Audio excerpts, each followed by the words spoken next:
I want to do one more demo in this module to show the combination of property change notifications as a communication mechanism from ViewModel to View and a custom behavior using the XAML behaviors for WPF library.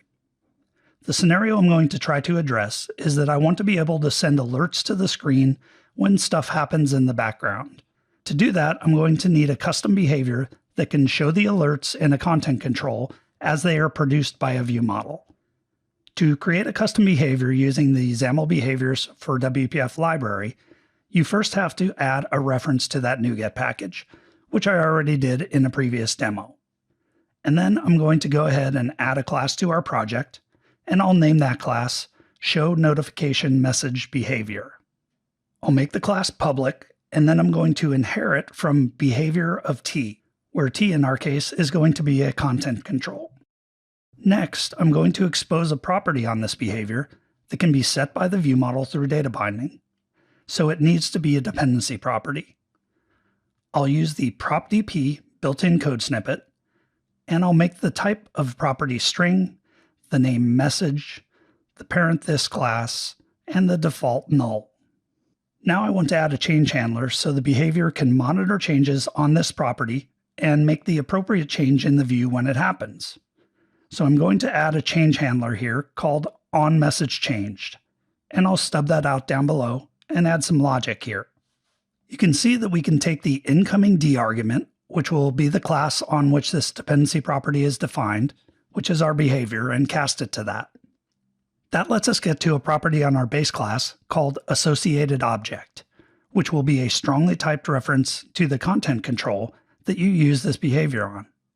Using that, I can set the content property on the control to the value of the message that was set, and I can change the visibility to visible, making it pop open in the UI.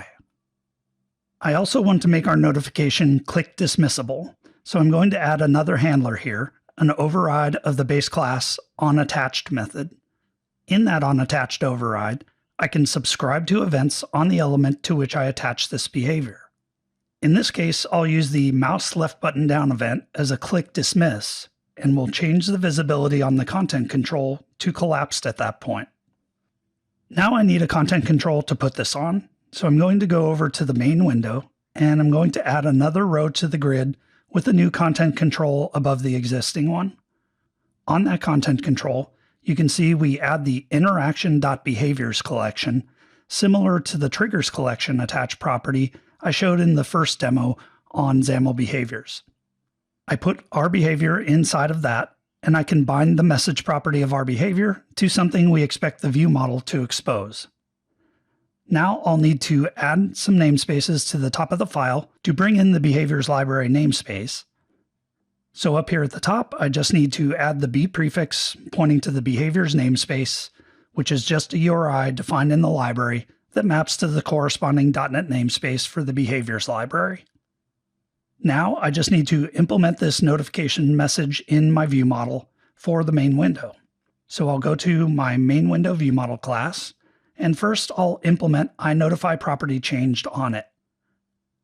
Now I need to add that notification message property to my ViewModel, and because adding properties with the INPC pattern is so common, I've got my own code snippet called propc, which I'll include in the demo code for the course, which will add a property with the right structure to raise property changed events when the property is set.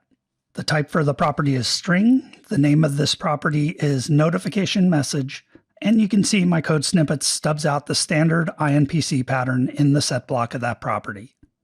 Now I need some code that's actually going to be pushing values into that notification message property. To do that, I'll just use a simple timer. So I'll add a timer here from the system.timers namespace that's going to tick every 5 seconds. And when the timer ticks, it will set the notification message to, at the tone the time will be, and the current time. That's a little throwback for us old folks who used to have to call a time service on the phone when we needed to set our clocks. So let's go ahead and run this and see if it works. If you watch the top here, after 5 seconds, there it is, and I can click dismiss it. Then 5 seconds later, another one, click dismiss. So our custom behavior is acting as a nice little bridge between our view and ViewModel for our view model to be able to push information up to the view and make modifications to the view, but notice it required no code behind to do this, just a nice declarative modification to a content control using our behavior.